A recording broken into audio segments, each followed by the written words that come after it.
झारखंड के घने और डरावने जंगलों के बीच एक सुनसान रास्ता था। उस रास्ते पर रात होते ही सन्नाटा अपना साम्राज्य फैला देता था। लोग कहते थे उस रास्ते पर चलने वाली आखिरी बस सामान्य नहीं थी।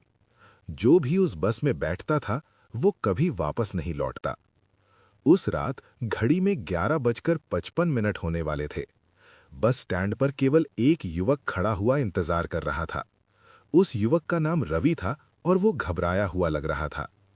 आसमान में बादल गरज रहे थे और बिजली चमक रही थी। रवि बार बार अपनी घड़ी देख रहा था और बेचैन हो रहा था। अचानक दूर अंधेरे में दो पीली रोशनियां चमकती दिखाई दी। वो आखिरी बस थी जो चरमराती हुई आगे बढ़ रही थी। बस आकर उसके सामने रुकी और दरवाजा अपने आप खुल गया। रवि ने हिम्मत जुटाई और धीरे धीरे बस के अंदर कदम रखा। बस के अंदर केवल 5 यात्री चुपचाप बैठे दिखाई दे रहे थे। सभी के चेहरे नीचे झुके हुए और आंखें बंद थीं। कंडक्टर बिना कुछ बोले उसके हाथ में टिकट थमा गया। रवि ने पैसे दिए लेकिन कंडक्टर ने कोई जवाब नहीं दिया। बस जंगल के अंदर गहराई में प्रवेश करने लगी। खिड़की के बाहर केवल अंधेरा और धुंध दिखाई दे रही थी। अचानक बस की लाइटें एक पल के लिए बुझ गईं। पूरी बस में घना अंधेरा और डरावना सन्नाटा छा गया। कुछ सेकंड बाद लाइट वापस जल उठी, लेकिन अब बस के सारे यात्री गायब हो चुके थे। रवि अकेला पीछे की सीट पर बैठा कांप रहा था। ड्राइवर की सीट पर भी कोई मौजूद नहीं था। बस बिना चालक के तेज रफ्तार से आगे बढ़ रही थी। अचानक पीछे वाली सीट पर किसी के बैठने की आवाज आई। रवि ने धीरे से पीछे मुड़कर देखने की कोशिश की। वहां सफेद साड़ी पहने एक बूढ़ी औरत बैठी थी। उसकी आंखें पूरी तरह काली और बिना पलक झपकाए थीं। वो भारी आवाज में बोली, तुम बहुत देर से आए हो। रवि की सांस रुकने लगी और गला सूख गया। अचानक वो औरत धुएं में बदलकर गायब हो गई। बस ने जोरदार झटका लिया और अचानक रुक गई। दरवाजा अपने आप खुला और बाहर घना कोहरा फैला था। कोहरे के बीच एक टूटा हुआ बोर्ड लटक रहा था। उस बोर्ड पर लिखा था, अंतिम यात्रा में स्वागत है। रवि डरते हुए नीचे उतरा और चारों तरफ देखने लगा। जैसे ही उसने पीछे मुड़कर देखा, बस गायब हो चुकी थी। कोहरे के बीच कई परछाइयां उसकी ओर बढ़ने लगीं। उन सभी के चेहरे वही थे जो बस में बैठे थे। वे एक साथ बोले, तुम आखिरी सवारी हो। रवि पीछे हटने लगा, लेकिन उसके पैर जमीन में धंस गए। एक ठंडी हड्डियों वाली हथेली ने उसका कंधा पकड़ लिया। उसकी चीख पूरे जंगल में गूंज उठी। फिर सब शांत हो गया। सुबह जब लोगों ने उस रास्ते को देखा तो बस खड़ी थी। बस के अंदर एक नई परछाई खिड़की से बाहर देख रही थी। कहते हैं हर रात 11:55 पर वो बस आती है और अगली आखिरी सवारी का इंतजार करती रहती है। सुबह की हल्की रोशनी उस सुनसान रास्ते पर फैल चुकी थी। लोगों ने सड़क किनारे वही पुरानी जंग लगी बस खड़ी देखी। गांव के कुछ लोग हिम्मत करके बस के पास पहुंचे। बस का दरवाजा आधा खुला हुआ और हिल रहा था। अंदर घुप अंधेरा था, जैसे रात अभी खत्म नहीं हुई। एक आदमी ने टॉर्च चलाकर बस के अंदर रोशनी डाली। पीछे वाली सीट पर किसी के बैठने का धुंधला साया दिखा। टॉर्च की रोशनी जैसे ही उस चेहरे पर पड़ी, सब चौंक गए। वो चेहरा रवि का था, लेकिन आंखें पूरी काली हो चुकी थीं। उसके होठों पर वही अजीब मुस्कान जमी हुई थी। अचानक बस के अंदर की हवा बहुत ठंडी हो गई। टॉर्च अपने आप बंद हो गई और अंधेरा फैल गया। अंधेरे में किसी ने फुसफुसाकर कहा, अगली सवारी तैयार है। लोग डरकर बस से बाहर भागने लगे। जैसे ही वे बाहर निकले, बस अचानक गायब हो गई। सड़क फिर से खाली और शांत दिखाई देने लगी। उस दिन के बाद गांव में डर का माहौल फैल गया। हर रात ठीक 11:55 पर लोगों को दूर से बस की घरघराहट सुनाई देती थी, लेकिन सड़क पर कोई बस दिखाई नहीं देती थी। एक सप्ताह बाद गांव का ही एक और युवक गायब हो गया। उसने भी आखिरी बस पकड़ने की बात कही थी। उसकी मां ने बताया उसने दूर 2 पीली रोशनियां देखी थीं। फिर वो घर से बाहर गया और कभी वापस नहीं लौटा।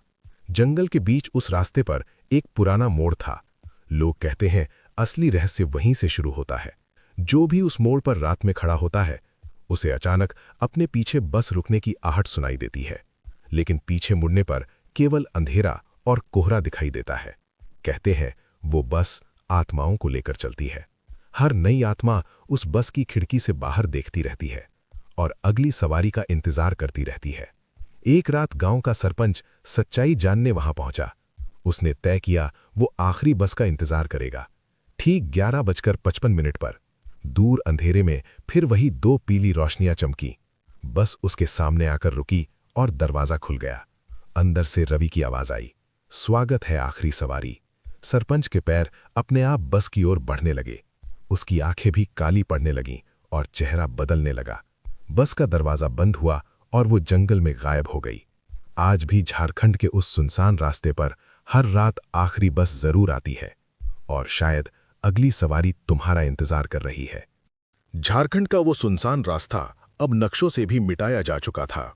सरकार ने उस क्षेत्र को खतरनाक घोषित कर सील कर दिया था, लेकिन अंधेरे को कभी दीवारों से रोका नहीं जा सकता। हर रात 11:55 पर जंगल जाग उठता था। पेड़ों की शाखाएं ऐसे मुड़ती जैसे किसी को पकड़ना चाहती हों। उस रात आसमान में चांद लाल दिखाई दे रहा था। एक खोजी पत्रकार जिसका नाम विक्रम था वहां पहुंचा। वो सच को दुनिया के सामने लाना चाहता था। उसने बैरिकेड पार किया और सुनसान सड़क पर कदम रखा। जैसे ही उसने मोड़ पार किया, हवा अचानक रुक गई। उसके पीछे से कदमों की आहट सुनाई दी। वो मुड़ा, लेकिन वहां कोई नहीं था। घड़ी में 11:54 हुए थे। जंगल के भीतर से बच्चों के रोने की आवाज आने लगी। विक्रम ने टॉर्च उस दिशा में डाली। उसे पेड़ों के बीच काले साए झूलते दिखे। वे साए इंसानों जैसे थे, लेकिन पैरों के बिना। अचानक सड़क के बीच काली दरार उभर आई।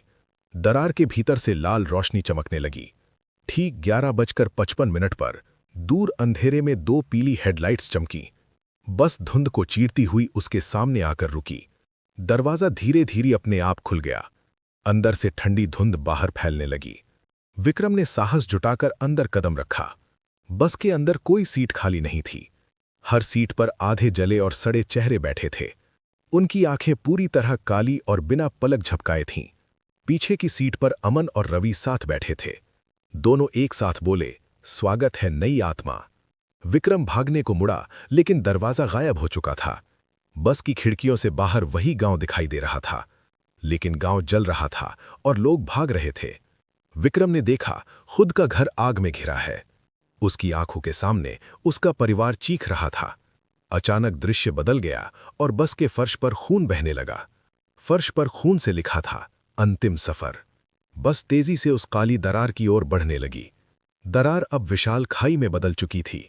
बस सीधे उस खाई में उतरने लगी। विक्रम चीखा, लेकिन आवाज बाहर नहीं निकली।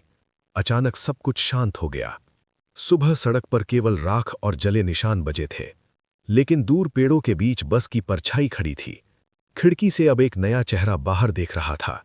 वो चेहरा विक्रम का था। उसकी आंखें अब पूरी तरह काली थीं। रात फिर आएगी और घड़ी फिर बजेगी और आखिरी बस फिर किसी नई सवारी को बुलाएगी। अगर कभी तुम्हें झारखंड का वो सुनसान रास्ता अब नक्शों से भी मिटाया जा चुका था।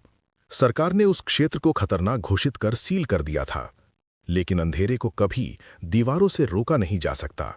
हर रात 11:55 पर जंगल जाग उठता था। पेड़ों की शाखाएं ऐसे मुड़ती जैसे किसी को पकड़ना चाहती हों। उस रात आसमान में चांद लाल दिखाई दे रहा था। एक खोजी पत्रकार जिसका नाम विक्रम था वहां पहुंचा। वो सच को दुनिया के सामने लाना चाहता था। उसने बैरिकेड पार किया और सुनसान सड़क पर कदम रखा। जैसे ही उसने मोड़ पार किया, हवा अचानक रुक गई। उसके पीछे से कदमों की आहट सुनाई दी। वो मुड़ा, लेकिन वहां कोई नहीं था। घड़ी में 11:54 हुए थे। जंगल के भीतर से बच्चों के रोने की आवाज आने लगी। विक्रम ने टॉर्च उस दिशा में डाली। उसे पेड़ों के बीच काले साए झूलते दिखे। वे साए इंसानों जैसे थे, लेकिन पैरों के बिना। अचानक सड़क के बीच काली दरार उभर आई। दरार के भीतर से लाल रोशनी चमकने लगी। ठीक 11:55 पर दूर अंधेरे में 2 पीली हेडलाइट्स चमकी। बस धुंध को चीरती हुई उसके सामने आकर रुकी। दरवाजा धीरे धीरे अपने आप खुल गया। अंदर से ठंडी धुंध बाहर फैलने लगी। विक्रम ने साहस जुटाकर अंदर कदम रखा। बस के अंदर कोई सीट खाली नहीं थी। हर सीट पर आधे जले और सड़े चेहरे बैठे थे। उनकी आंखें पूरी तरह काली और बिना पलक झपकाए थीं। पीछे की सीट पर अमन और रवि साथ बैठे थे। दोनों एक साथ बोले, स्वागत है नई आत्मा। विक्रम भागने को मुड़ा, लेकिन दरवाजा गायब हो चुका था।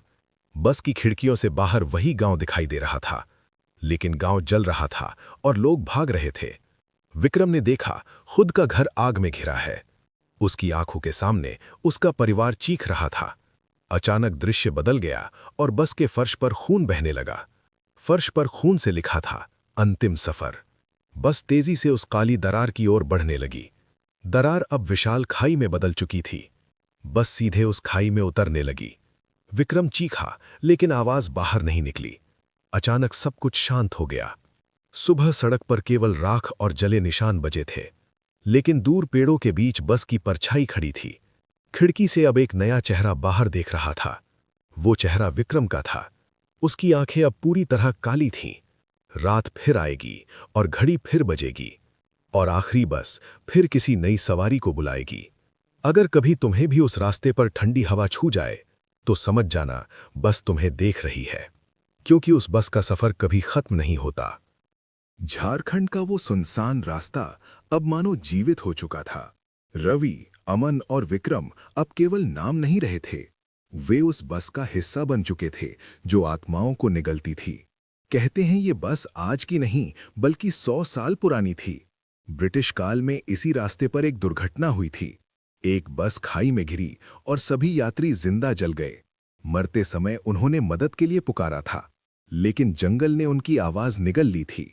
उनकी अधूरी आत्माएं उसी बस से बंध गईं। तभी से हर रात 11:55 पर बस फिर प्रकट होती और नई आत्मा खोजती। अब तक गांव लगभग खाली हो चुका था, लेकिन एक लड़की जिसका नाम काव्या था, अपने भाई अमन की सच्चाई जानना चाहती थी। वो उसी मोड़ पर पहुंची जहां सब गायब हुए थे। आसमान पूरी तरह काला और चांद खून जैसा लाल था। ठीक 11:55 पर दूर 2 पीली हेडलाइट्स फिर चमकीं। बस उसके सामने आकर रुकी और दरवाजा खुल गया। अंदर से कई आवाजें एक साथ बोलीं, स्वागत है। काव्या ने कांपते हुए अंदर कदम रखा। अंदर की हर सीट पर जले हुए चेहरे बैठे थे। पीछे की सीट पर अमन और रवि उसे देख रहे थे। उनकी आंखें काली, लेकिन उनमें पहचान की झलक थी। अमन ने बहुत धीमी आवाज में कहा, भाग जाओ। लेकिन तभी बस का दरवाजा जोर से बंद हो गया। बस अचानक जमीन से ऊपर उठने लगी। खिड़कियों से बाहर वही पुरानी दुर्घटना दिखाई देने लगी। काव्या ने देखा, बस खाई में गिर रही है, लेकिन इस बार वो अंदर फंसी हुई थी। अचानक अमन ने उसका हाथ पकड़ लिया। उसने कहा, हमें मुक्त करो, नहीं तो हम हमेशा भटकेंगे। काव्या ने चीखते हुए भगवान का नाम लिया। अचानक बस के भीतर तेज सफेद रोशनी फैल गई। जले हुए चेहरे दर्द से चीखने लगे। बस जोर से हिलने लगी, जैसे टूट रही हो। एक एक कर आत्माएं धुएं में बदलने लगीं। रवि और अमन ने आखिरी बार मुस्कुराकर उसे देखा, फिर वे भी सफेद रोशनी में विलीन हो गए। बस अचानक गायब हो गई और काव्या सड़क पर गिर पड़ी। सुबह गांव वालों ने उसे बेहोश पाया। जब उसने आंखें खोलीं तो रास्ता सामान्य दिख रहा था। उसने सोचा शायद सब खत्म हो गया, लेकिन उसी रात उसके फोन में एक वीडियो आया। वीडियो में वही बस फिर दिखाई दी। खिड़की से एक चेहरा बाहर देख रहा था। वो चेहरा काव्या का ही था। वीडियो में उसकी आंखें पूरी तरह काली थीं। स्क्रीन पर लिखा था, अंतिम सवारी अभी बाकी है। कहानी यहीं खत्म नहीं होती।